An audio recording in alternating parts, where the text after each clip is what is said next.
everyone, good evening. You're watching News Epicenter with me, Maria Shakil. The BCCI has made a historic announcement stating that the match fee for both men and women contracted cricketers will be the same. BCCI Secretary Jai Shah confirmed that contracted senior women's cricketers will earn the same match fee as their male counterparts. The decision comes just days after it was decided at the BCCI AGM that the first season of the women's IPL will be played in 2023. This comes weeks after New Zealand Cricket had struck a deal with the country's Players Association, clearing the way for women cricketers to earn as much as male players. Meanwhile, Cricket Australia is also working to do away with gender disparity. In a nation where cricket is religion, this move aims to boost women's cricket, which is already on a roll.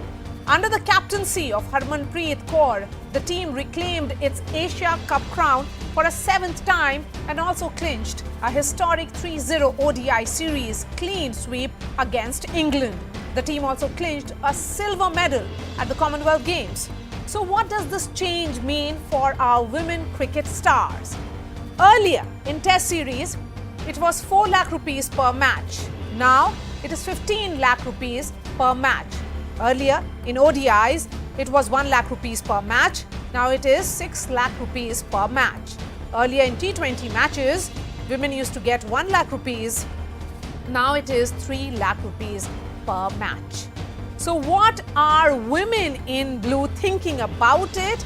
Mithali Raj is a former captain of women's cricket team. She is the quintessential woman in blue face for most of us. Mithali, really appreciate your time. This is a momentous day and a progressive step. How are you looking at this announcement that has come from the BCCI? I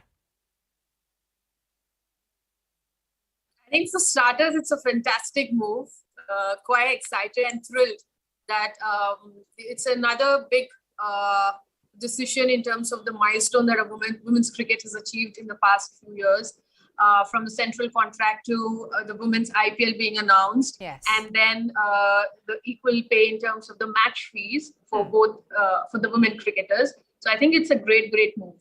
Yes, and Mithali, this gender pay parity is something that has been in demand for a long time. Would you say that's coming late, or are you among those who say that it's better late than never?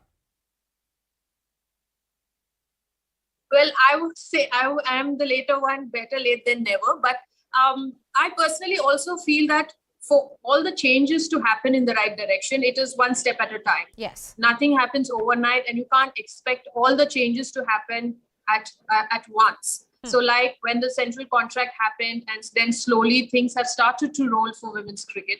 And today we get to see equal match fees for the girls. And slowly there will be many more decisions like that coming in the future. But women's cricket has its own journey as a sport it had, And if we want women's cricket to be currently where men's cricket stands, this is a huge impetus in the right direction, I would say. Yes, absolutely. And this announcement, Mithali, says that the match fee for both men and women cricketers will be the same, which is 15 lakhs for test matches and 16 lakhs for ODI.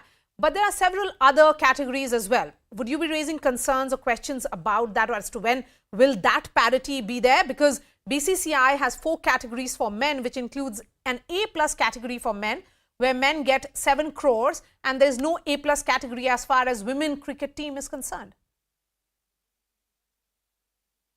See, I think first I would like to enjoy this huge big decision and see, what sort of a impact it is going to have overall, just not limiting to the team or to the current national players or national side, but in terms of the expanding the pool of players, how young girls take up the sport, or what sort of a ratio of girls will be keen to get into the sport, because the sport slowly is turning into a complete professional career for girls who are very passionate to take up cricket as a profession, and how it will change the landscape of women's cricket in terms of market and viewership. Of course, there's huge viewership in the past few years. The sport has its own fan base. Women's cricket has its own fan base. Players are managed by, there are many sports management agencies they are household names, they endorse brands. So I think everything slowly is falling into place. So I will not look into what else has to happen. But yes, there's one thing that I thoroughly wish that the Indian team should go on to win an ICC tournament. That would be a huge thing, Yes. along with all these developments. Yes. And Mithali, would you also say that perhaps this kind of development, this kind of red letter day should have come when you were playing? That would have been perhaps special for you as well personally? Well, as I said, the sport has its journey, and I've been part of the journey for a long time. And I've seen the bad days and the good days. Coming under BCCI definitely is changed a lot for women's cricket. And I would say that I've been very honest here that, probably I was one of the few or the only player who could see the entire journey from where it started to where it is today. And I don't have the feeling that it should have come when I was playing. Probably my legacy is that to see the day of today where women's cricket is, to get these changes and pass on the baton to the future players who will take it on from there. Everybody have a role to play. I had my role in this journey through the sport, and I'm very happy and glad to live to see this day where the girls will be paid equal match fees. And I'm sure there will come a point where men's cricket stands today. There will be women's cricket. Women's cricket also will stand at that level, and I will live that day as well. Yes, and cricket often sets the path for other games. Will this lead to gender pay parity in other games as well, say hockey, football? Yes, of course, the other organizations can look at this as an example and probably help the women's sport overall in different fields, to get it to where it is today and where women's cricket is today. But yes, again, I would say that it's a process. It will take some time. But it is important that the organizations everywhere should work towards getting equal pay parity for men and women and reduce this disparity. And to women who will be joining cricket and to all the sportswomen who came before you, of course, they traveled several miles for you to, take forward that journey, and it's almost like a baton relay that we are seeing. Mithali, I remember the conversation you and I had when that movie Shabash Mithu was being released, and you had specifically said that there was no recording of all the matches that were played by you, no documentation per se. And now we are talking about a landmark day of this nature, where the BCCI has made that announcement. Well, yes, I think we've come a long way from matches which were just memory for most of us in those days. And now where, the girls can see the best innings in a loop, like rewind and play and see how they have done well. And for people also to see the journey of women's cricket from now on. So I think the sport definitely has come a long way. All of us had some part to play. And it will only strengthen as the years go by, which I would like to say that, most of you all know women's IPL is scheduled next year. That's going to be a huge thing. There's under 19 World Cup for the first time. And I'm quite excited to see how our under 19 girls will do in the World Cup. Then there's T20 World Cup as well for women next year. So I think it's a big year for women's cricket globally. And this, as you rightly said, it's a landmark thing for Indian women's cricket. And I only hope that there are many more girls who are well supported by their parents to take up this sport and expand the pool of players, that at a point where we get to see the bench strength is just as equally strong as the national side. Absolutely. Mithali, the gender pay parity is something that has been spoken about by other professionals, in women in other fields as well. Superstars, Hollywood, women actors, all of them have spoken about it. Do you think there's need for more conversations that is needed? Women should talk more often about getting their due? Yes, I think in the past few years, a lot of us have spoken about the disparity and what changes need to come. And it is also important that it has to start from home. So it definitely has to start from the organizations who want to sort of close this gap. Like BCCI has been so proactive, and Mr. Jaisha has taken some very good decisions in the right direction towards improving women's cricket in our country. And this can be seen as an example by the other organizations who would want to see their women's team grow by leaps and bounds, and create a landmark sort of a decision where they also reduce the gap in terms of the disparity given to the women athletes. Mithali, when you were heading the women's cricket team, did you at some stage raise this with the BCCI? Well, see, I'm not a person who would want to raise it, but yes, I've always felt that I honestly believed through performance you can create a bigger impact. So it was very important for me to build a team that can significantly change the way people watch women's cricket or think about women's cricket. So it was important for me to build a team, which we did, and the way the team played in the 2017 World Cup, post that a lot of changes have happened for the betterment of the sport. And I think if a team continues to win and continues to perform, then yes, everybody wants to look at the Indian team doing very well, and which we've been doing in the past 4-5 years. And that has led to a lot of such decisions taken by the BCCI. And I only hope that the team continues to do well so that the sport grows by leaps and bounds. My last question to you. What will this pay equity policy for women mean in general? When you meet women aspirants of cricket, what are the questions they ask you, and what do you usually tell them? And what will change after today? BCCI has been fair in terms of giving them the equal pay match fees, is because the number of the formats we play is the same, like whether it's T20 or the ODI, even the test match now, the ICC has made it 5-day test matches. So I think in terms of putting the hard work and being on the field for the number of hours is just equal to what the men do. So I think in that terms, yes, BCCI has been fair to give the girls the equal match fees.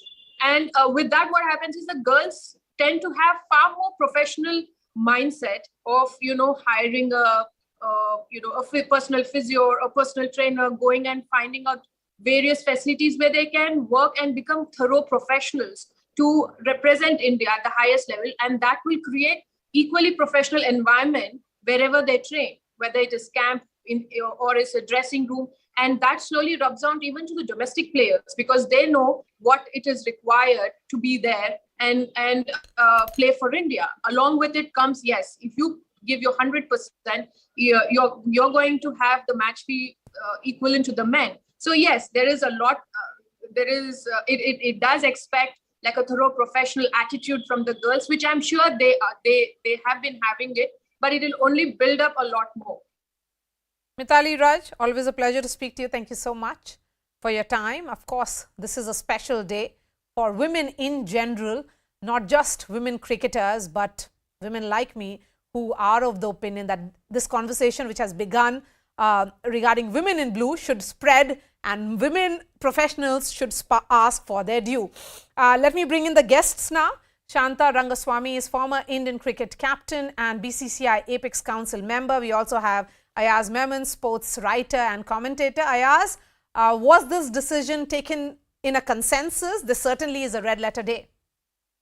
It is. I think it's epochal what's happened today. I think parity in cricket is one thing. I think what this is going to lead to is a lot of thought going into all the other sports federations as to what they must do to include or make it more inclusive where pay parity is concerned, certainly. Whether they are hockey players or footballers, as you mentioned, or any other sport. And I think that will just lead to the upliftment of sport in India. I think it's a very, very massive and major decision which has been taken by the BCCI. Yes, it may have taken a little time in coming, but I think things have moved swiftly in the last 15 years ever since women's cricket became part of the BCCI. some baby steps earlier, now some more radical or some larger steps, including the women's IPL, and now about this pay parity. I think what's going to happen is that, as we've seen in men's cricket, the minute India became a huge market for men's cricket, so too, if it becomes a huge market for women's cricket, and this is one step where it can, the IPL and more money available for the women cricketers, then I think women's cricket also, I mean, the bastion for women's cricket will also become India. As it Yes. is, we are amongst the top three teams in the world. We need more talent to come in. We need more matches to be played by the women, and of course, some tournaments to be won, or most tournaments to be won, to give it a fillip. Yes, and before I bring in Shanta Rangaswamy, Ayaz, the point being made by Mithali was also now that Indian women's cricket has a fan base of its own, and that if we were to win an ICC tournament, that will just give that fillip that we have been looking for. Most certainly. I mean, I was in Australia in 2020 when India was playing Australia in the T20 World Cup final, and there were 90,000 people at the MCG, much as there were 90,000 to watch India play Pakistan in the current World Cup. And there was a lot of fervor. The Australians are very sports-loving people, but I'm pretty certain that if such a match had to be played in India in one of the big stadiums, whether it's Ahmedabad or Calcutta or Mumbai or somewhere, there will be a lot of people coming to watch women's cricketers play now. And it can only grow from here. One of the things is that the more they play and the better they do, they become stars in their own right. Yes. You don't have to just point out only at the men cricketers as the stars of cricket. Even the women cricketers, Smriti Mandana, Mithali Raj, whoever else, Harmanpreet Kaur, and they become then draws. They lure, or they invite the spectators to come in by their performances, and that's the stage which Indian cricket or women's cricket can reach very quickly if they're successful in some of their international campaigns, and obviously if the IPL takes off. Yes, Mr. Rangaswamy, come in on this. You're a pioneer in more ways than one. You're the first captain of the Indian women's test team, the first Indian woman to score an international century, first Indian woman captain to win a test. There are several firsts to you. Today, when you hear an announcement of this nature, what are your thoughts, ma'am? I'm elated. Just to set the record straight, I was part of the Apex Council meeting today, which decided this. But let me tell you, I take no credit. It's Mr. Jay Shah, the secretary, who proposed this and pushed it through. But I think it's a momentous decision. I think it's a revolutionary thought process that has enabled this. Australia and England started at least 5-6 decades before us, started women's cricket in their respective countries, but they have not introduced this. Only New Zealand did it recently, about a year back. I think it's a splendid decision, and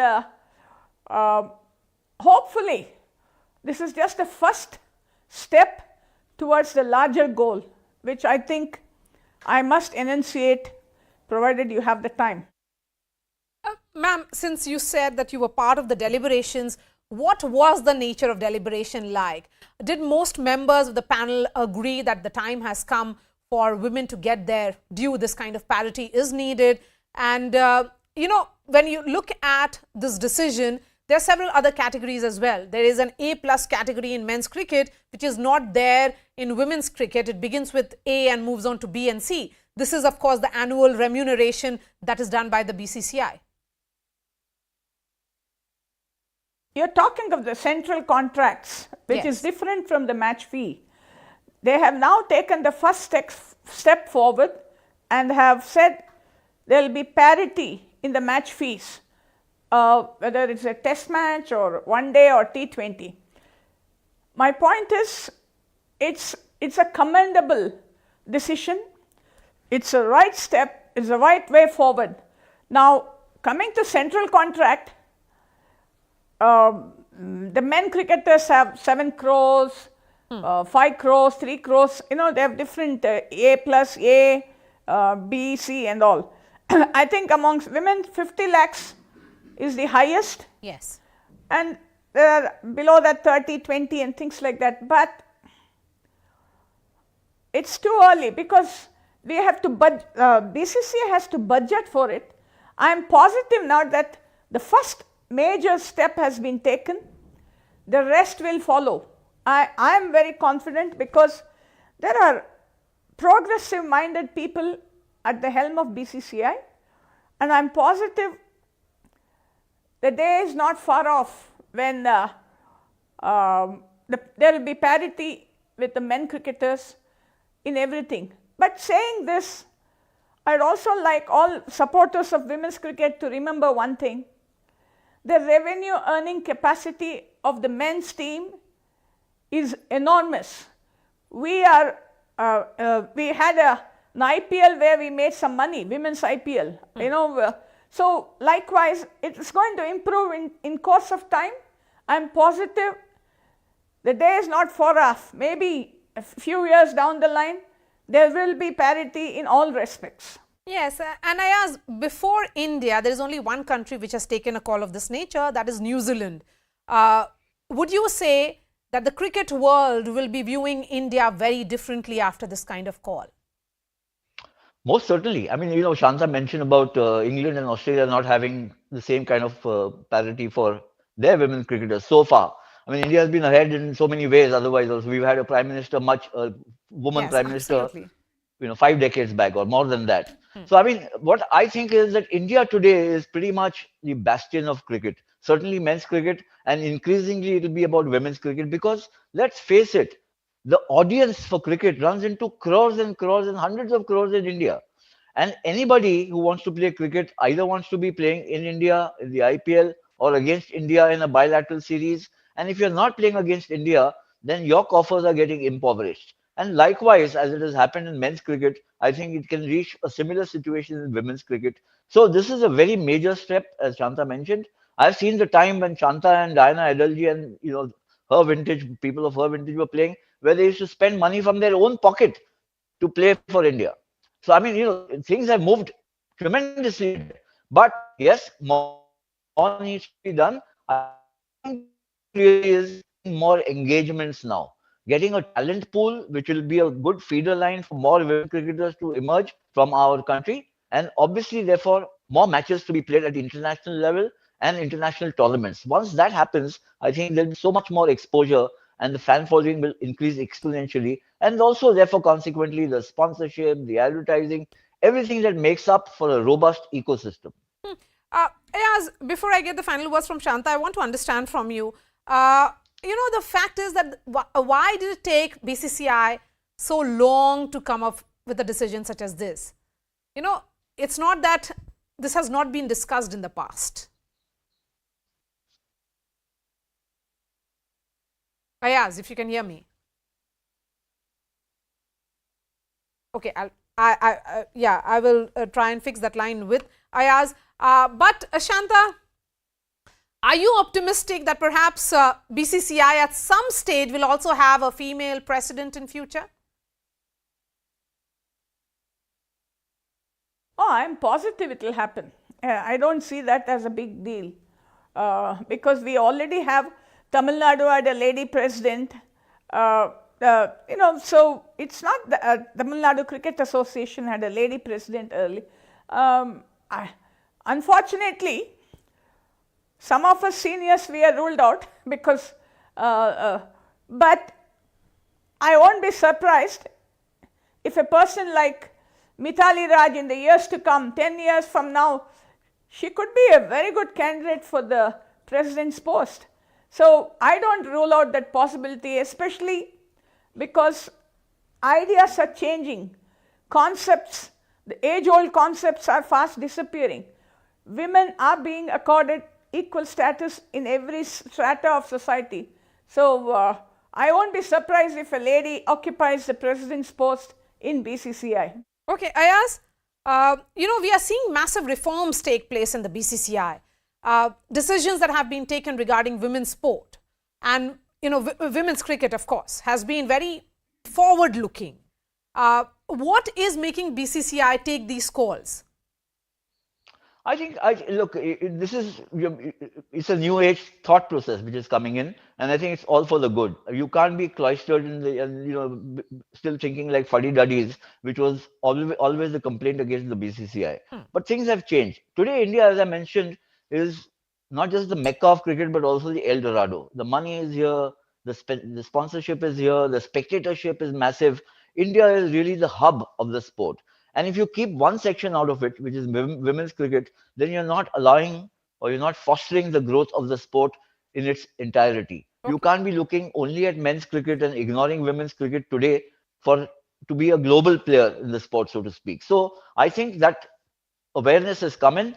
I think it was overdue to an extent, but it has come in, and I think things are moving very rapidly as we've seen in the last couple of maybe last couple of months. We've seen the announcement of the IPL, women's IPL coming up, and now we've seen this pay parity coming in.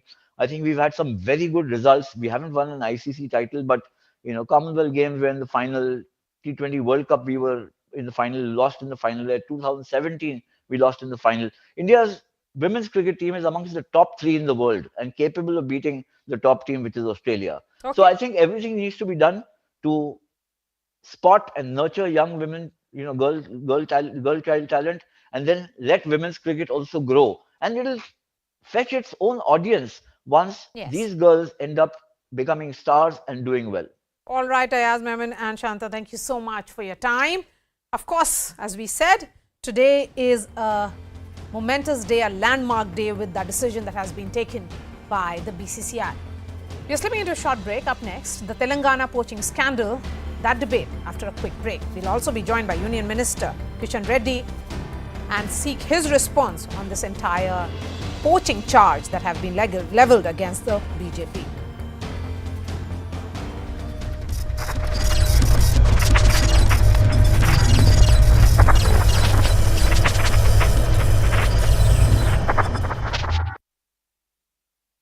Fact is fact.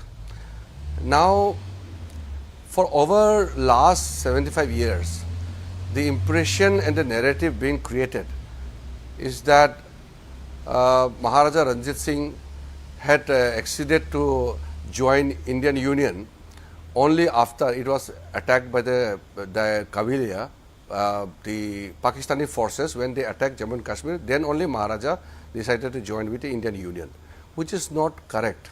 Because Nehru himself has stated that Maharaja had approached to join Indian Union much before 15 August 1947.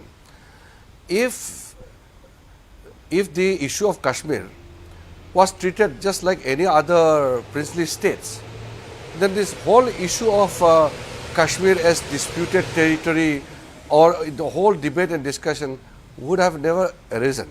That is why we have to put the record straight. And I want to say that whatever blunders committed by Nehruji has been undone by Modiji, and today we are following a right step which every Indian must support.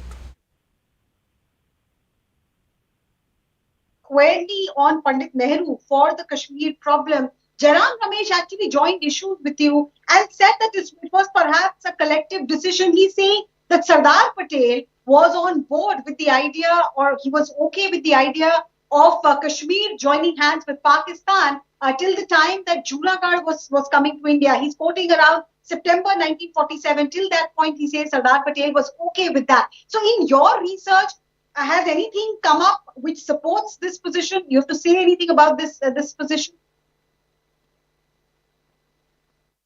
Now, what I'm saying is that the blunders which I had mentioned,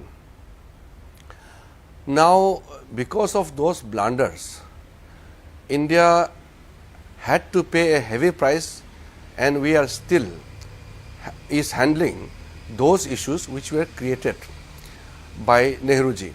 Now, once the Jammu Kashmir as a state is considered the inalienable part of India, and it is a matter of fact, nobody should dispute it. But despite Jammu and Kashmir being part of India, yet a portion of Jammu and Kashmir is still occupied by Pakistan, and a part of that area is ceded to China. So that is why it is more a matter which is still kind of unfinished task for the nation, that half of Jammu Kashmir is still under the occupation of Pakistan, which is illegal. So that is why, how can we remain silent when a blunder which was committed then is leading to the nation paying a heavy price? So can we ignore the fact? We cannot ignore the fact, and it is very important to realize the mistake. That is why I had also quoted Ambedkarji, who said that those who forget the history cannot make history. So it's better for everybody to admit the mistake, especially for those Congress party and some other people who are trying to defend Nehruji unnecessarily, to admit the fact. Let us admit the fact, and nothing wrong in admitting the fact, and let us move ahead and ensure that the blunders committed are handled in a proper way, so that we can at least retrieve those lost moments and do some corrective steps. And Modi ji has undone the mistakes committed by Nehruji. Right. Modi ji, you're saying has taken steps, and then just to give you a background about how this entire debate between Jairam Ramesh and the Union Law Minister.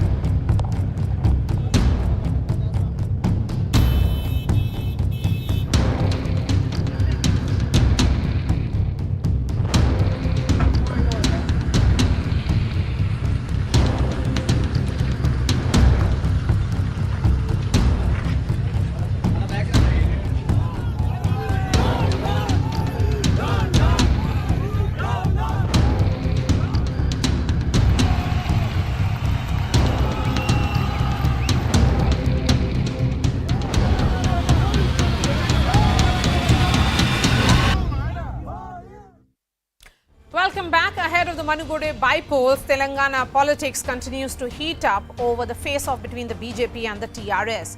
4 TRS MLAs have in fact accused the BJP of trying to poach them. After police raids at a farmhouse in Aziz Nagar, the MLAs claim they were allegedly offered bribes to join the BJP. They claim they were approached by agents of the Saffron Party and offered cash as well as top posts in return for joining the BJP. CNN News 18 has also accessed the FIR filed by TRS MLA Rohit Reddy, which mentions that 100 crore was offered to him by 2 BJP leaders. It was the MLAs themselves who informed the Cyberabad police, who have taken 3 suspects into custody. The TRS claims it has foiled Operation Lotus in the state and has accused the BJP of being rattled by the party's popularity. Calling the raids and arrests a stunt, the BJP has accused the TRS of playing dirty politics, releasing pictures of TRS leaders with the suspects who are in police custody. The political stakes are high in the state of Telangana, where the BJP is going all out to expand its footprint and oust KCR's party. But what is the truth of this poaching scandal? We'll be joined by Union Minister G. Kishan Reddy in just a bit. But first, here's what happened today.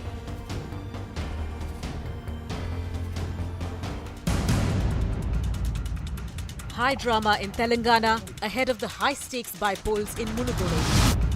Allegations of poaching and Operation Lotus are flying thick and fast. In a sensational turn of events, cops swooped down on a farmhouse on the outskirts of Hyderabad and caught 3 men in the act of bribing 4 MLAs of the ruling TRS. The cops were tipped off by one of the MLAs, who claimed the accused offered 100 crores each to switch sides to the BJP.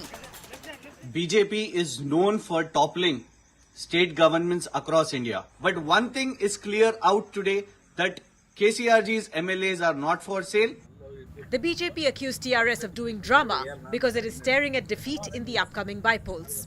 बिल्कुल बेबुनियादी है, जानबूझकर मुनगोड़ में हारने वाले हैं, आने वाले चुनाव में टीआरएस जाने वाले हैं, एक नया मुख्यमंत्री आएंगे, उसके बचने के लिए अलग-अलग नया जिम्मिक्स डेली केसीआर तेलंगाना में हमारे ऊपर कर रहे हैं। Munugode will be going to polls on the 3rd of November, and the by-polls are being seen as a precursor to next year's assembly elections in Telangana.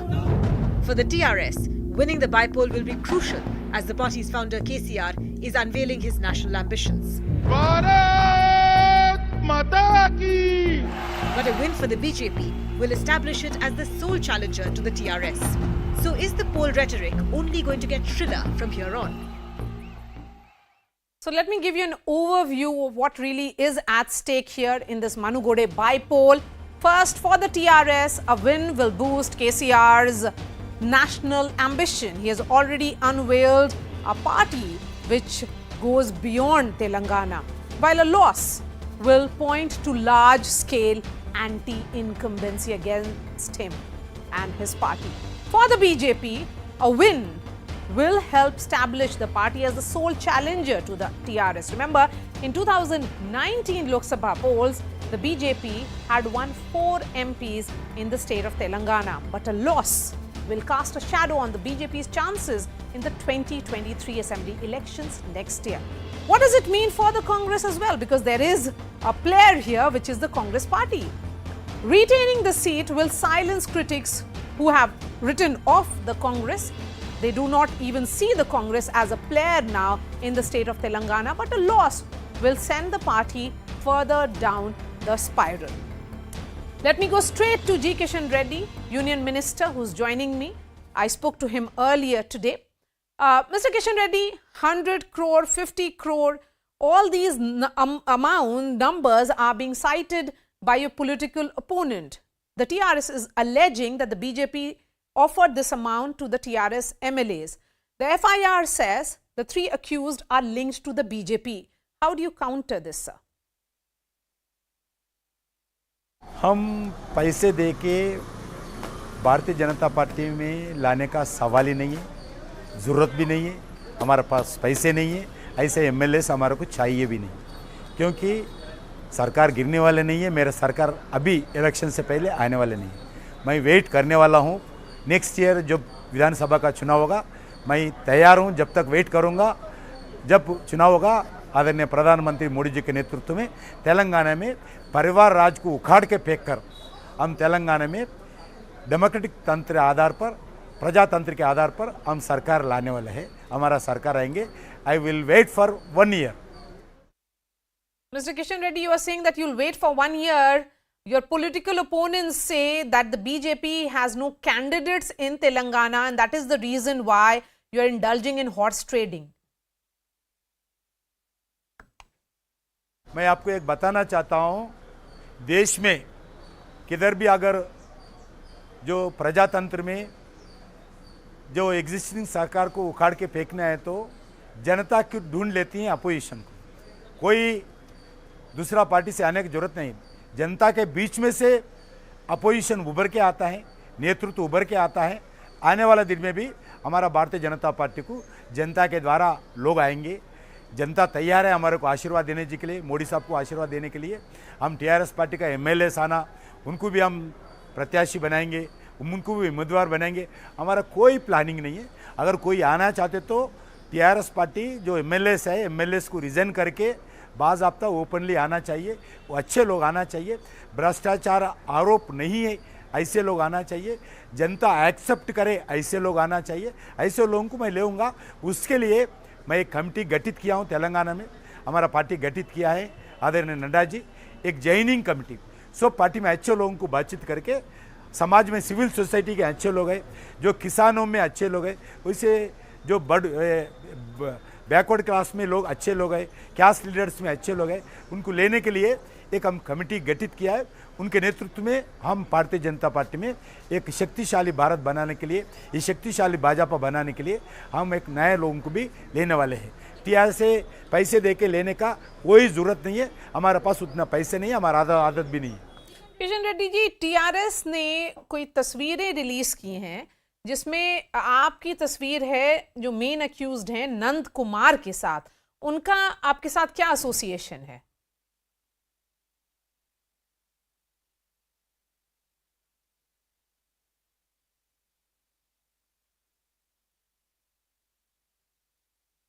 बिल्कुल नहीं है, बिल्कुल नहीं है। हमारा बीजेपी के नंबर नहीं है।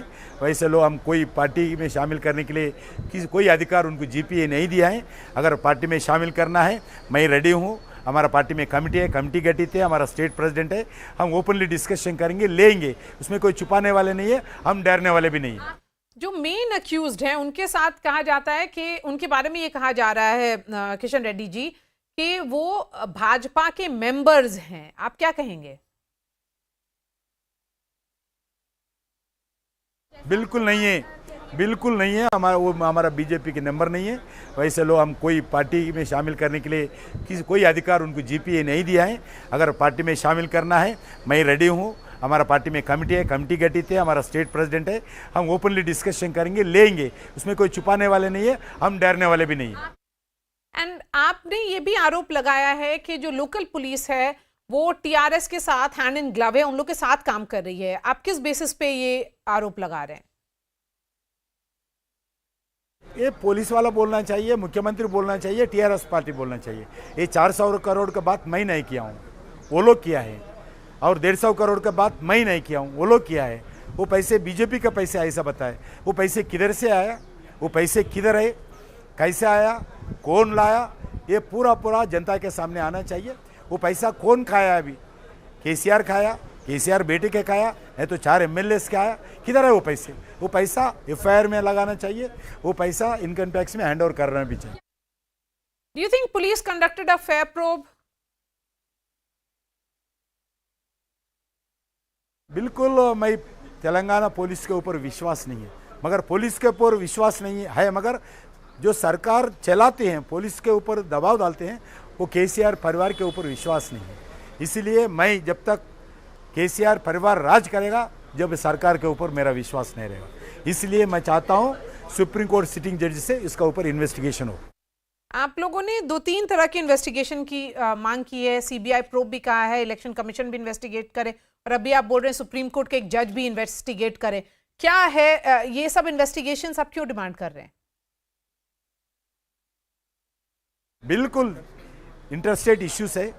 जो स्वामी जी है वो अलग स्टेट का ऐसा बता रहे, कौन है पता नहीं मुझे। इसलिए इंटरस्टेट इश्यूज है, सीबीआई इन्वेस्टिगेशन भी रहना चाहिए। My last question to you, Manugode is being almost dubbed as a semi-final. What is your assessment? Do you think this scandal जो ये हुआ है will dent the prospects of the BJP? BJP के chances कम होंगे? मुनीगोड semifinal हो ना हो, आने वाले साल में केसीआर जाएगा, केसीआर परिवार राज जाएगा, भारतीय जनता पार्टी सरकार आएगा। All right, thank you so much for your time. G. Kishan Reddy there joining us from Hyderabad. Let me bring in my guests. N. Ramchandra Rao is the leader of Telangana BJP. Ram Mohan Reddy is spokesperson of the Congress. We also have Professor Rekha Rao, academician. Professor Rekha Rao, there is back and forth that is happening between the TRS and the BJP. It has been, building up for the last few months. We have seen several high-profile leaders of the BJP be on ground, campaign aggressively, and now this twist. The truth that has been said is your version of truth. There is another counter that is coming from the BJP. There is another version of truth that they say is their version. That if anything, that this is it is a subject of investigation. Let this be investigated by CBI or a Supreme Court judge. Are you open to such an idea? Let the Central Bureau of Investigation investigate this? Yes, it has to be done by an independent, unbiased body or an organization.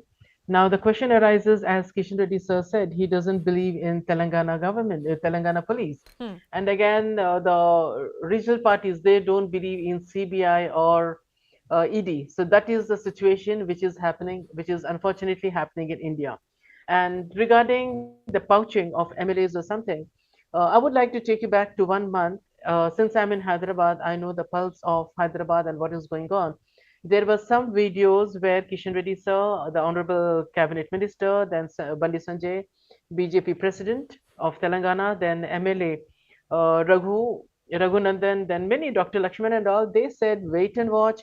In few months or in few weeks, 3 to 4 MLAs would be joining us and some MPs would be joining. Important MLAs are going to join. So when these things were told, we took it very light. We thought it is a political gimmick. When the pouching came over here, then when we are able to connect, there seems to be truth. The people, the BJP, they must have gone to loop the TRS people, and again TRS, they were sincere enough, since Telangana government is doing a great. Ramchandra Rauji, respond to this. Hot cake. Ramchandra Rauji, respond to this.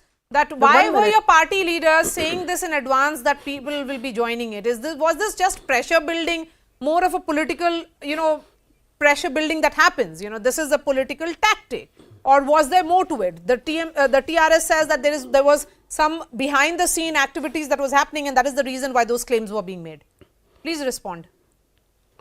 See, Maria, the TRS is used to purchase the MLAs. First, we should know that. In Telangana, they have purchased 12 Congress MLAs, 2 TDP MLAs, 1 CPI MLA, and many others like that. They have been doing so. And it is in their DNA and in their blood that they plant such stories. Yes, we have been saying that our doors are open, anyone can join us. And it is also a fact that many leaders of other parties are in touch with us, and many have joined also our party. So therefore, there is no surprise in it when our statements. You cannot connect this. There cannot be any connection with these statements to the present enactment. This drama is being played only by TRS. So one thing, the probabilities we have to see.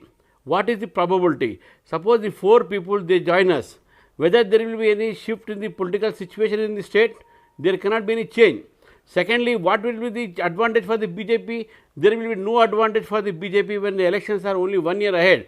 And why should we spend 400 crores? We don't have money, that's a different thing. But why should we spend 400 crores? These are the 3 turncoat MLAs. They have shifted from Congress to TRS. The enactment that drama was done at the farmhouse of TRS MLA. Police came, media came, how they came, where is the money which they have supposed to have seized. So all these things shows that this is drama to defame the Bharatiya Janata Party because our leaders have said something.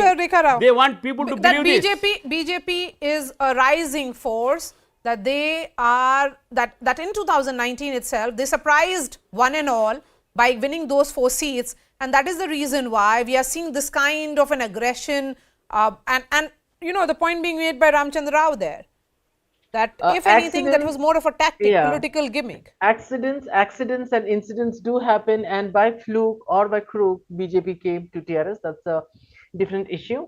And BJP is known for pouching the ministers. For example, when we talk about in Goa in 2017, there are many instances, just a couple of them I will tell you, where the majority governments have been toppled and the MLAs and the members have been purchased by crores. For example, I was just mentioning in 2017, in Goa, Congress emerged as a single largest party with 17 seats in a 40-member assembly, and it needed just 4 more MLAs, and BJP had just 13. Somehow, it managed to pull or push the members, and Parikar became the CM. And again, when we talk about Manipur, BJP won just 21 seats, and Congress got 28 out of 60 members. This is after essentially negotiations. No, 1 minute. The point here is about the larger Operation Lotus image that has been associated with your party. But the question is, who are these 3 suspects who are now in the custody? Do you know them? We have to wait and watch. Mr. Kishan Reddy, Ramchandra Rao. Yes, this is a question to Mr. Ramchandra Rao. I had asked that question to G. Kishan Reddy. He said he has nothing to do with them. But tell us, who exactly are these people? Okay. What are you showing? We don't have any connection with them. I am showing it to you that Nandakumar has taken his photograph with Mr. Santosh, the member of parliament of TRS and very important functionary. Then he has taken his photograph with his family, with Harshavardhan Reddy, the MLA who was alleged that he was also in the poaching team and then poached team. And then third one is another MLA of the TRS who is with Nandakumar. He is a chairman of the corporation in Telangana government. Like this, you will find many photographs. This guy goes around the country and he may take some photographs with some celebrities. That doesn't mean that he belongs to our party. Okay. I am also So not you saying have that he belongs to dissociated that yourself. party. But there is a definitely third they have player a as connection well. with him. There is a third player also in this politics of Telangana, which we have not discussed. we do Ram not Mohan Reddy. know. Okay, no, one just- moment. First, I want to understand from Ram Mohan Reddy. Ram Mohan Reddy, you are seeing this is playing out between the BJP and the TRS. If there is poaching, anti-poaching, whatever is happening, it's happening between the two of them. So certainly, it's very clear that an opposition space the BJP is trying to capture. Where are you? So it is not the opposition space now. Actually, people had watched enough of this TRS BJP drama because we have several reasons for that, and we have several citations also, right? Because when in 2019 Lok Sabha elections also, when the old president of BJP, Lakshman, in which 8 crores of cash was caught, and the complaint was TRS leader. Later, they compromised the matter. Why? Can you show me a single instance where TRS has fought with BJP? These both, we can see this battle only on oral statements, but not on paper. See, this is nothing but a drama. See, people are watching this. How come BJP can become an opposition in Telangana, which has not got more than 7% of votes? And how come Congress has no role in elections there when it has got, the whole seat was ours? No, but how do you discount the fact, Mr. Ram Mohan Reddy, that your party leader is now the BJP candidate from Manugode in the bypolls? Yeah, he defected from Congress party. Yes. He defected from Congress party. There are several instances where BJP leaders defected to TRS as well. Nizamabad corporators. That is not only limited to Congress party. It happens everywhere. Because he was being offered with a huge 18,000 crores of contract. So they encouraged his greed. That is why he resigned here and he blamed the Congress party and he performed the covert operation in Congress party. By blaming all the tall personalities in Congress and praising BJP. So you are saying that there is a fixed match between the TRS and the BJP? Pardon, ma'am? Is there a fixed match? No, not at all. See, people are rich and we can see that through the revolt of Munugodu people against the BJP candidate. There are several videos which are going viral there. People are fighting with Munugodu BJP candidate. They are not allowing him to enter into their villages. This is the ground report. Okay. How come BJP can become a major opposition in Telangana? Okay. How come? No, but what are you fighting for? What is the Congress party fighting for? What is it that you are in this game for? Number 2, number 1 or number 3 where you are? See, it is a battle between TRS and Congress party there. Okay. So, fine. Ramchandra Rao. You're not even in the context. Firstly, you're not even in the contest according to the Congress party.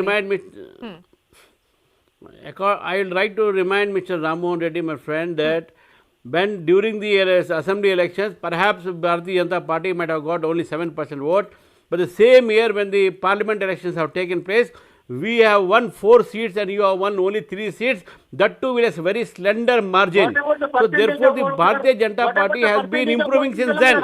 Bharatiya Janata Party has been improving its position from assembly to parliament. Our vote bank has shared to nearly 20% during the parliament elections, and we have won 2 important by-elections, Huzurabad and Dubaka. So therefore, our position in Telangana has improved. So therefore, the Congress party is now in a 3rd place, and in Munugod also, they will come 3rd. The first BJP is going to win the election, and it is between the Congress and the TRS to who is coming 2nd. They have to decide who are going to come to 2nd to BJP. BJP is going to be the winner there. So therefore, this is what the politics change. The dynamics of the politics change every time. The voters' mood change every time. So you cannot have a fixed dynamics for it. So I definitely say that today's incident which has happened, definitely Congress is unable to support either the Bharatiya Janata Party or the TRS. They are in a fix actually, where to speak and what stand to take. Because They are the pioneer of the cash for vote. Their president have involved in cash for vote scam. So therefore they have no moral right to speak on it. So therefore we say the TRS and the Congress both are in the poaching habit.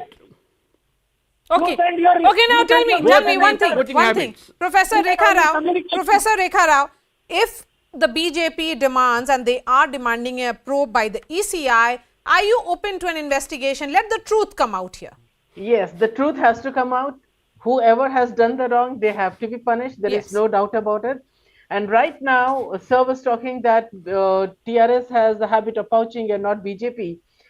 Just a few states, when we talk about the elections of Arunachal Pradesh, Uttarakhand and all, what happened over there? Proper, typical, the elected governments were toppled. Okay. Here we 100% we are sure about poaching, because when we see the history of BJP, it is always there. All right. Thank you so much for joining us, Professor Rekha Rao, Ram Mohan Reddy and Ram Chandra Rao of the BJP. That's all from me. I'll be seeing you tomorrow. Thanks so much for watching.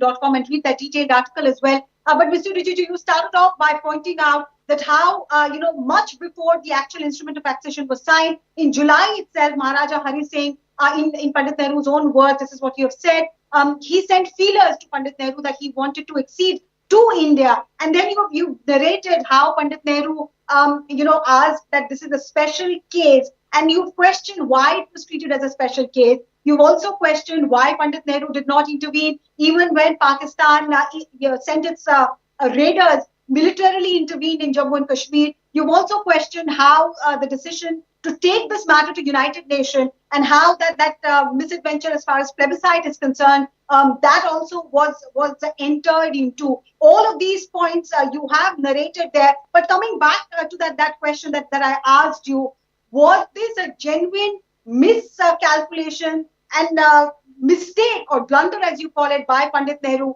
Or do you think because of the population of Jammu and Kashmir, which was Muslim majority, and perhaps his friendship with Sheikh Abdullah, do you think there was any kind of vote bank politics at play here, or appeasement, as BJP often calls it, as far as the first family of Congress is concerned? Do you think that could have played a role as well when these decisions were taken, decisions which you call blunder? I don't know what they are trying to prove. I am just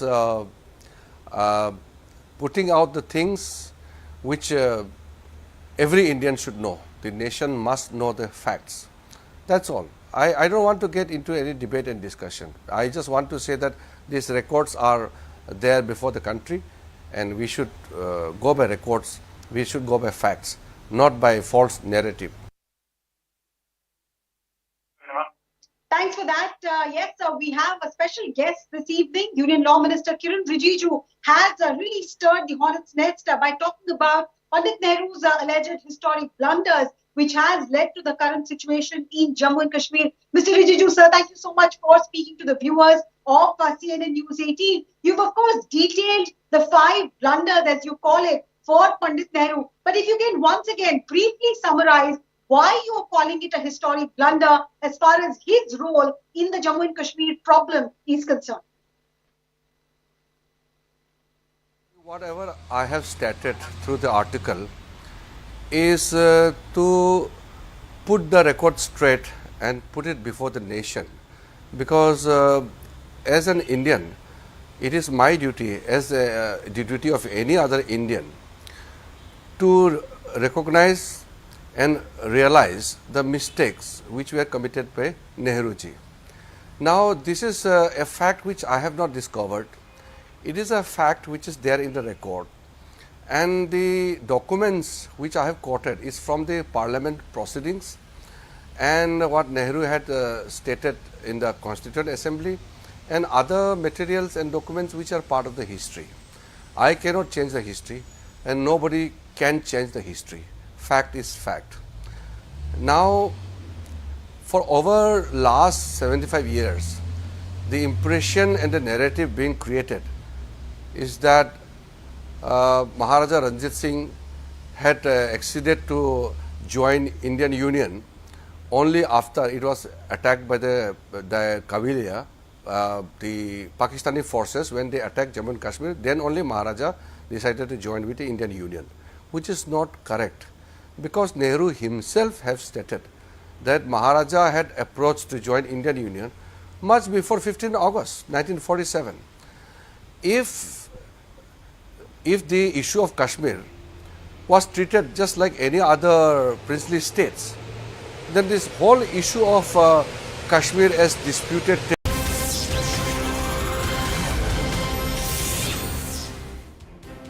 Hello and welcome to the late night edition with me, Ayushman Singh Jamwal. Breaking news coming in at the top of the bulletin. Now, this is concerning the diplomatic ties between India and the United Kingdom. Now, UK Foreign Secretary James Cleverly will arrive in India tomorrow. He will meet External Affairs Minister S. J. Shankar and discuss strengthening ties between UK and India. He will visit Mumbai tomorrow and travel to New Delhi on Saturday. This comes after Prime Minister Modi spoke to UK Prime Minister Rishi Sunak and both committed to strengthening the comprehensive strategic partnership and finalize the free trade agreement. That's the piece of breaking news that's coming in at the top of the bulletin. Now, James Cleverly, the man on the right, he will visit India tomorrow, and Rishi Sunak, the man on the left, that's a visual that he tweeted out while he was interacting with Prime Minister Modi. Both sides have committed to expanding the comprehensive strategic partnership as well as finalizing the free trade agreement. I'm joined by my colleague Abhishek, who's getting us this piece of breaking news. Abhishek, so what movement could we see on the free trade agreement? It is believed that India and UK have advanced this FTA agreement to a level where few formalities are left and few complicated issues are left, especially the issues of wine and scotch being imported from UK to India and how the industries will be impacted. The domestic Indian industries will be impacted. Also, the 60% trade between India and UK has been of services, and UK wants access to Indian market in terms of providing legal services and other services. However, Indian side has also expectation of getting access to the UK market, providing same sort of services.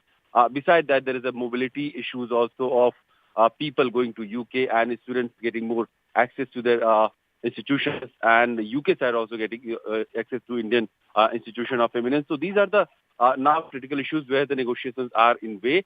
And since Prime Minister Modi himself has tweeted that they are expecting an early conclusion of the FTA, we can assume that the earlier deal that was expected to be signed before Diwali can also see being seen through like in very short while from now, maybe a few weeks from now, we can expect that India and UK will be able to ink that free trade agreement. Right. Thank you, Abhishek, for getting us that piece of breaking news so we could see some more movement when it comes to the free trade agreement. Now, shifting focus on the 75th anniversary of Jammu and Kashmir's accession to India, Law Minister Kiran Rijiju has written for News18.com and mentioned 5 Nehruvian blunders. Rijiju claims Jammu and Kashmir has had to face the consequences of a series of blunders from the first Prime Minister for 7 decades. He claims that while Maharaja Hari Singh wanted a clear accession to the Union of India, Nehru put obstacles and conditions in place which sowed the seeds for separatism and terror. The Union Law Minister spoke exclusively to CNN News 18's Arunima. This is what he had to say. You've of course detailed the 5 blunders, as you call it, for Pandit Nehru. But if you can once again briefly summarize why you are calling it a historic blunder as far as his role in the Jammu and Kashmir problem is concerned. Whatever I have stated through the article is to put the record straight and put it before the nation, because as an Indian, it is my duty, as the duty of any other Indian, to recognize and realize the mistakes which were committed by Nehruji. Now, this is a fact which I have not discovered. It is a fact which is there in the record, and the documents which I have quoted is from the Parliament proceedings and what Nehru had stated in the Constituent Assembly and other materials and documents which are part of the history. I cannot change the history and nobody can change the history. Fact is fact. Now, for over last 75 years, the impression and the narrative being created is that Maharaja Ranjit Singh had acceded to join Indian Union only after it was attacked by the Kavilia, the Pakistani forces. When they attacked Jammu and Kashmir, then only Maharaja decided to join with the Indian Union, which is not correct, because Nehru himself have stated that Maharaja had approached to join Indian Union much before 15 August 1947. If the issue of Kashmir was treated just like any other princely states, then this whole issue of Kashmir as disputed territory, or the whole debate and discussion would have never arisen. That is why we have to put the record straight, and I want to say that whatever blunders committed by Nehruji has been undone by Modiji, and today we are following a right step which every Indian must support. Squarely on Pandit Nehru for the Kashmir problem, Jairam Ramesh actually joined issues with you and said that it was perhaps a collective decision. He's saying that Sardar Patel was on board with the idea, or he was okay with the idea of Kashmir joining hands with Pakistan till the time that Junagadh was coming to India. He's quoting around September 1947. Till that point, he says Sardar Patel was okay with that. So in your research, has anything come up which supports this position? You have to say anything about this position? Now, what I am saying is that the blunders which I had mentioned, now because of those blunders, India had to pay a heavy price, and we are still handling those issues which were created by Nehruji. Now, once the Jammu Kashmir as a state is considered the inalienable part of India, and it is a matter of fact, nobody should dispute it. But despite Jammu and Kashmir being part of India, yet a portion of Jammu and Kashmir is still occupied by Pakistan, and a part of that area is ceded to China. So that is why it is more a matter which is still kind of unfinished task for the nation, that half of Jammu Kashmir is still under the occupation of Pakistan, which is illegal. So that is why, how can we remain silent when a blunder which was committed then is leading to the nation paying a heavy price? So can we ignore the fact? We cannot ignore the fact, and it is very important to realize the mistake. That is why I had also quoted Ambedkar ji, who said that those who forget the history cannot make history. So it's better for everybody to admit the mistake, especially for those Congress party and some other people who are trying to defend Nehruji unnecessarily, to admit the fact. Let us admit the fact, and nothing wrong in admitting the fact, and let us move ahead and ensure that the blunders committed are handled in a proper way, so that we can at least retrieve those lost moments and do some corrective steps. And Modi ji has undone the mistakes committed by Nehruji. Right. Modi ji, you're saying has taken steps, and you all, just to give you a background about how this entire debate between Jairam Ramesh and the Union Law Minister Kiran Rijiju began. Just to give you a background before I ask my next question, it was during an election rally in Gujarat that Prime Minister Modi, without taking any names, suggested that if Sardar Patel had perhaps handled the Kashmir issue like he handled Junagadh and Hyderabad, the result would have been different, to which Jairam Ramesh tweeted, and that was the reference which I made to the Law Minister right now. Jairam Ramesh tweeted and said that it was because of the friendship between Sheikh Abdullah and Pandit Nehru that ultimately the popular opinion in Kashmir also sided in favor of India. He also suggested, like I just asked the Law Minister, that Sardar Patel was on board with the idea as far as joining hands with Pakistan of Kashmir is concerned, Jairam Ramesh suggested that till Junagadh joined India, Sardar Patel was okay with Kashmir going to Pakistan. Something that has been contradicted, by those who are supporting the view that it was only and only a blunder made by the Prime Minister. But coming back to then Prime Minister Pandit Nehru's view, Mr. Kiran Rijiju, what, in your opinion, was this a genuine blunder, misreading of the situation, or is there some kind of a malafide do you suspect in this? Because you've spoken about, the majority opinion in Jammu and Kashmir being given precedent over the view of the ruler, opposed to the act of independence. No, let us not go into the confusions which is created by some statesmen, some statements coming from some Congress leader or some people. I am not interested in going into that. The facts are before the public. The facts are not my creation.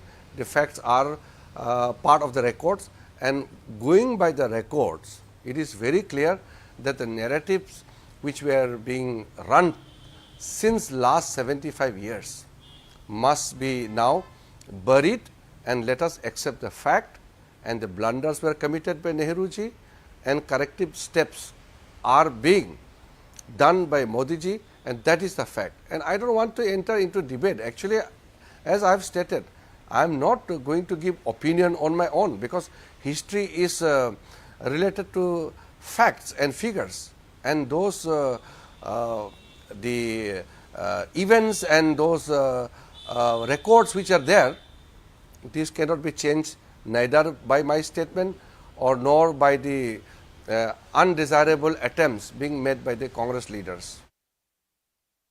Congress, in fact, Mr. Rijiju, called you the greatest student of the WhatsApp University after your detailed article where you listed the 5 points, starting with, and you've detailed this in this article that you wrote for news18.com. Viewers, you can log on to news18.com and read that detailed article as well. But Mr. Rijiju, you started off by pointing out that how, much before the actual instrument of accession was signed, in July itself, Maharaja Hari Singh, in Pandit Nehru's own words, this is what you have said, he sent feelers to Pandit Nehru that he wanted to accede to India. And then you narrated how Pandit Nehru, asked that this is a special case, and you've questioned why it was treated as a special case. You've also questioned why Pandit Nehru did not intervene, even when Pakistan sent its raiders, militarily intervened in Jammu and Kashmir. You've also questioned how the decision to take this matter to United Nations, and how that misadventure as far as plebiscite is concerned, that also was entered into. All of these points you have narrated there. But coming back to that question that I asked you, was this a genuine miscalculation and mistake or blunder, as you call it, by Pandit Nehru? Or do you think because of the population of Jammu and Kashmir, which was Muslim majority, and perhaps his friendship with Sheikh Abdullah, do you think there was any kind of vote bank politics at play here, or appeasement, as BJP often calls it, as far as the first family of Congress is concerned? Do you think that could have played a role as well when these decisions were taken, decisions which you call blunder? I don't know what they are trying to prove. I am just putting out the things which every Indian should know. The nation must know the facts. That's all. I don't want to get into any debate and discussion. I just want to say that these records are there before the country, and we should go by records. We should go by facts, not by false narrative. Right. So let's take this discussion forward with a military man who understands the DNA of Jammu and Kashmir very well. I'm joined by General Sanjay Kulkarni, former DG Infantry, on the broadcast to get the latest when it comes to this entire push to understanding what happened in 1947. General Kulkarni, thank you for joining us on CNN News 18. General Kulkarni, beyond military strategies, there is the battle for hearts and minds, which is central to any normalcy drive, namely if you look at Jammu and Kashmir. How important is it to understand what actually happened in 1947 in order to achieve that sense of normalcy and unity in an area like Jammu and Kashmir? Well, thank you very much. And first and foremost, of course, today is the day we celebrate as the Infantry Day, primarily because we had our troops land in Srinagar after the instrument of accession was signed on the 26th of October 1947. Having said that, let me tell you that the periphery of Pakistan would well be seen from June of 1947. Even when Jinnah was staying on 10 Aurangzeb Lane, you realize that much of it was already started off by one Colonel Akbar Khan, who later became promoted. He was to Major General's rank, called General Tariq, as Operation Gulmarg, 1947-48, with a view to capture Kashmir. If that is to be said, and right from day one, and even before, I would say, the 15th of August 1947, they had already placed people over there by the Pakistanis to ensure that, from the Jinnah camp, they would go around telling people on the street that join Pakistan, and that is what it was.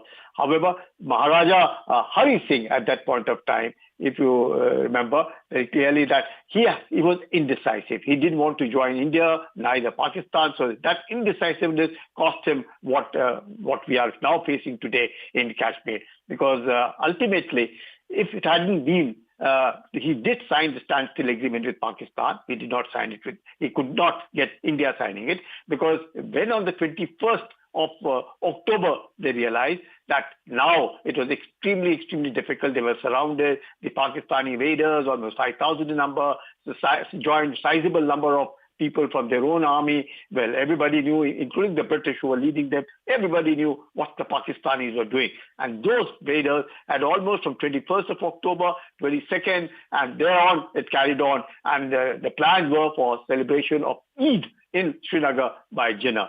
So you see, when you're talking about hearts and minds, and even when subsequently when even Sheikh Abdullah came, even on the 15th of August 1947, at the time of independence, Sheikh Abdullah was in prison. He wasn't out, and he was actually released from prison sometime in September of 47.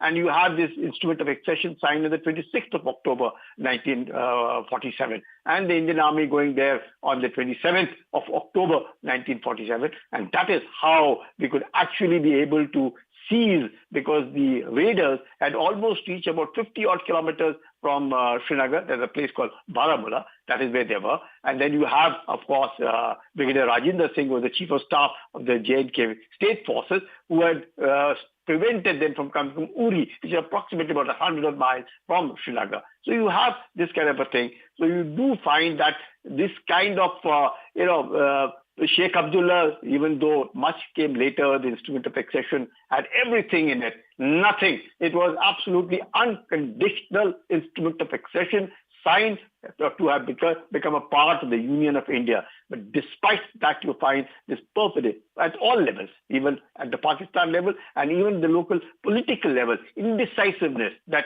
also caused Sheikh Abdullah being imprisoned in 1953.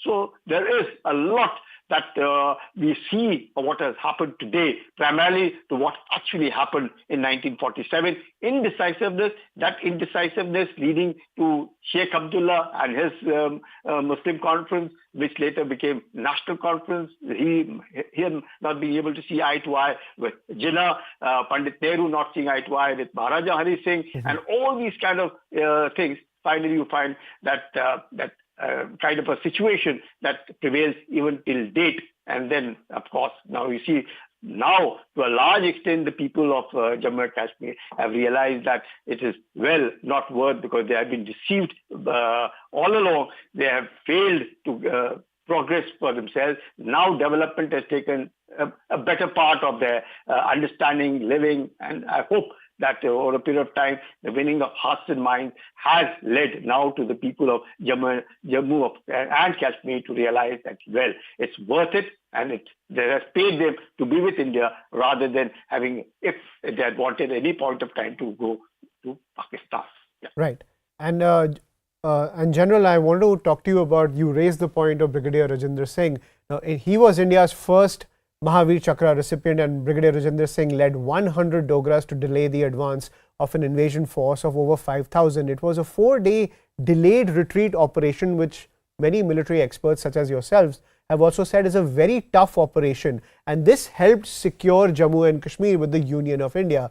How important was this operation and his sacrifice, where now he's known as the savior of Kashmir? Absolutely right. Indeed, the savior of Kashmir. Without fail, he was the savior of Kashmir. For a very simple reason that Major General Scott had left in around September of 1947. He was the chief of staff of the state forces. Maharaja Hari Singh had handed over the charge to Brigadier Rajinder Singh, who Dogra, a very proud infantryman who had now taken over.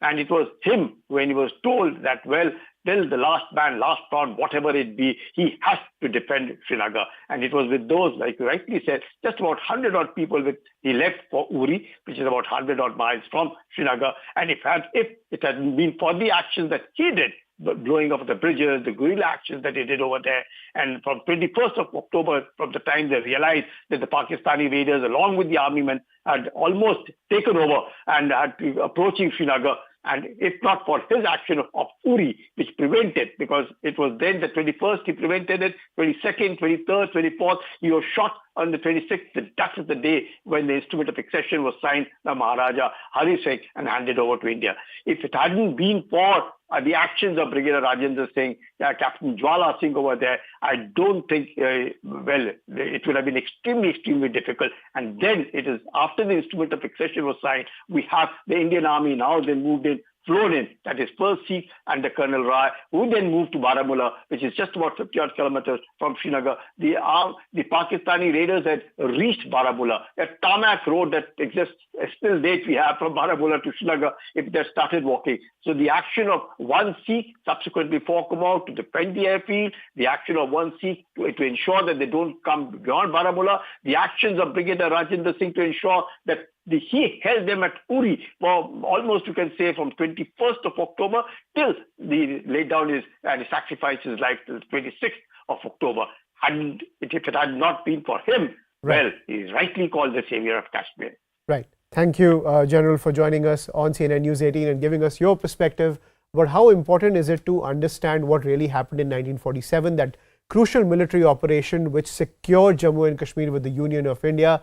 It's important to remember the blood that was spilled to ensure that Kashmir remains an integral part of India, and we should never forget that as we celebrate 75 years of accession. We're going to take a short break. More news and updates on the other side.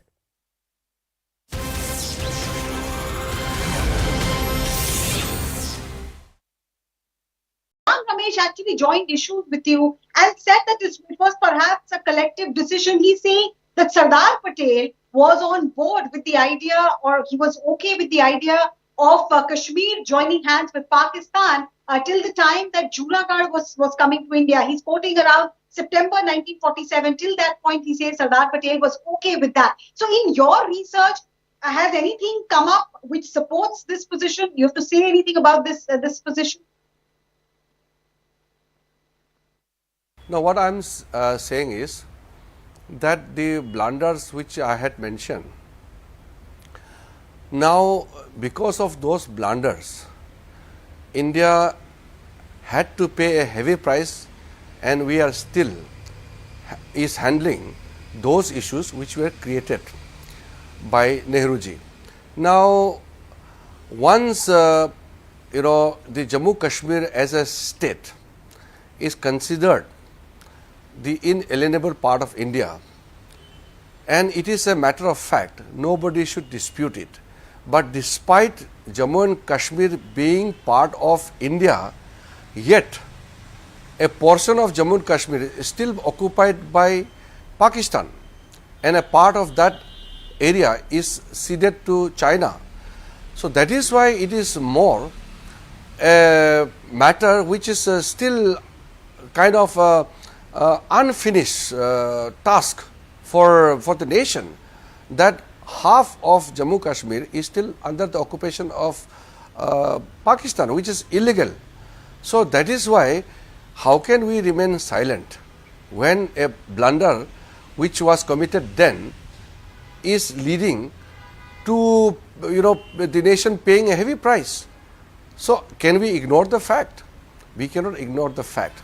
And it is very important to realize the mistake.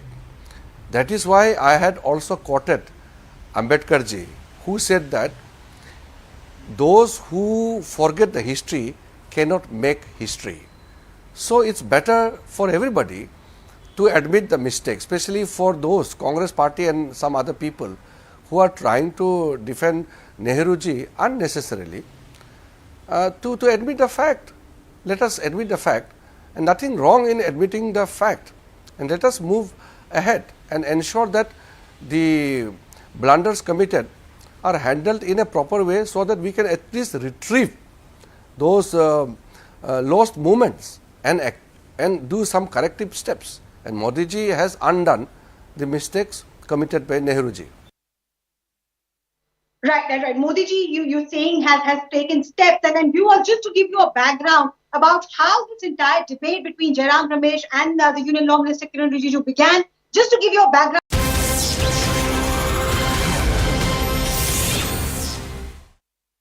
Welcome back. Hollywood is buzzing as an iconic music star prepares to return to stage, while another new movie marks a grim anniversary. CNN's David Daniel gets us tonight's Hollywood Minute. How can one become so bounded by choices that somebody else makes? I Drink Wine is the latest music video from Adele. The Grammy-winning singer doesn't seem too happy in the clip, especially for someone floating down a lazy river in a custom Valentino gown sipping wine. The superstar launches her rescheduled and redesigned Weekends with Adele Las Vegas residency at Caesars Palace November 18th.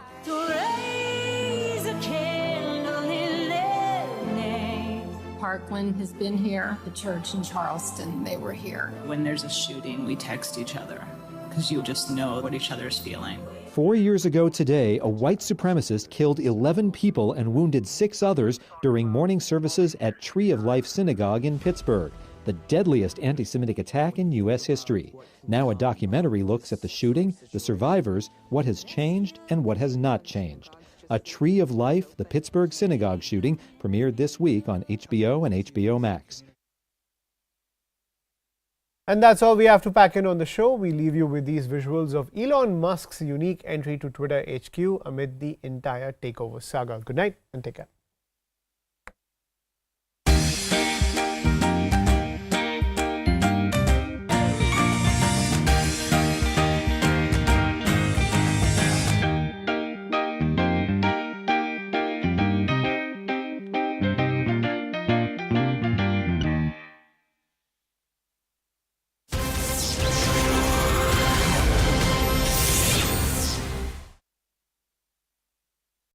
And let us accept the fact, and the blunders were committed by Nehruji, and corrective steps are being done by Modi ji, and that is the fact. And I don't want to enter into debate. Actually, as I have stated, I am not going to give opinion on my own, because history is related to facts and figures, and those events and those records which are there, these cannot be changed neither by my statement or nor by the undesirable attempts being made by the Congress leaders. Congress, in fact, Mr. Rijiju called you the greatest student of the WhatsApp University after your detailed article where you listed the 5 points, starting with, and you've detailed this in this article that you wrote for news18.com. Viewers, you can log on to news18.com and read that detailed article as well. But Mr. Rijiju, you started off by pointing out that how, much before the actual instrument of accession was signed, in July itself, Maharaja Hari Singh, in Pandit Nehru's own words, this is what you have said, he sent feelers to Pandit Nehru that he wanted to accede to India. And then you narrated how Pandit Nehru, asked that this is a special case, and you've questioned why it was treated as a special case. You've also questioned why Pandit Nehru did not intervene even when Pakistan sent its raiders, militarily intervened in Jammu and Kashmir. You've also questioned how the decision to take this matter to United Nations and how that misadventure as far as plebiscite is concerned, that also was entered into. All of these points you have narrated there. But coming back to that question that I asked you, was this a genuine miscalculation and mistake or blunder, as you call it, by Pandit Nehru? Or do you think because of the population of Jammu and Kashmir, which was Muslim majority, and perhaps his friendship with Sheikh Abdullah, Do you think there was any kind of vote bank politics at play here, or appeasement, as BJP often calls it, as far as the first family of Congress is concerned? Do you think that could have played a role as well when these decisions were taken, decisions which you call blunt? I don't know what they are trying to prove. I am just putting out the things which every Indian should know. The nation must know the facts. That's all. I don't want to get into any debate and discussion. I just want to say that these records are there before the country, and we should go by records. We should go by facts, not by false narrative. Thanks for that. Yes, we have a special guest this evening. Union Law Minister Kiran Rijiju has really stirred the hornet's nest by talking about Pandit Nehru's alleged historic blunders, which has led to the current situation in Jammu and Kashmir. Mr. Rijiju, sir, thank you so much for speaking to the viewers of CNN News 18.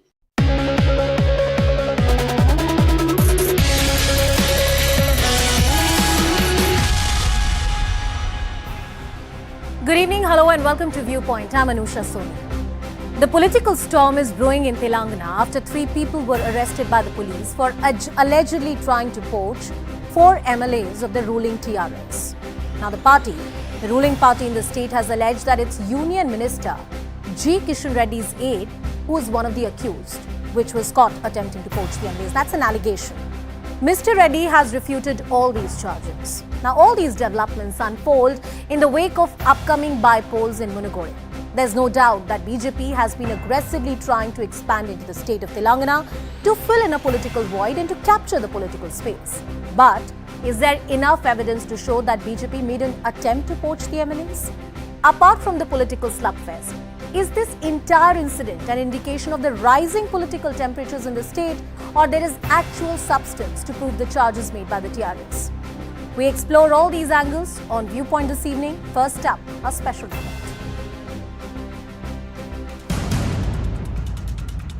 High drama in Telangana ahead of the high-stakes by-polls in Munagore. Allegations of poaching and Operation Lotus are flying thick and fast. In a sensational turn of events, cops swooped down on a farmhouse on the outskirts of Hyderabad and caught 3 men in the act of bribing 4 MLAs of the ruling TRS. The cops were tipped off by one of the MLAs, who claimed the accused offered 100 crores each to switch sides to the BJP. BJP is known for toppling state governments across India. But one thing is clear out today, that KCRG's MLA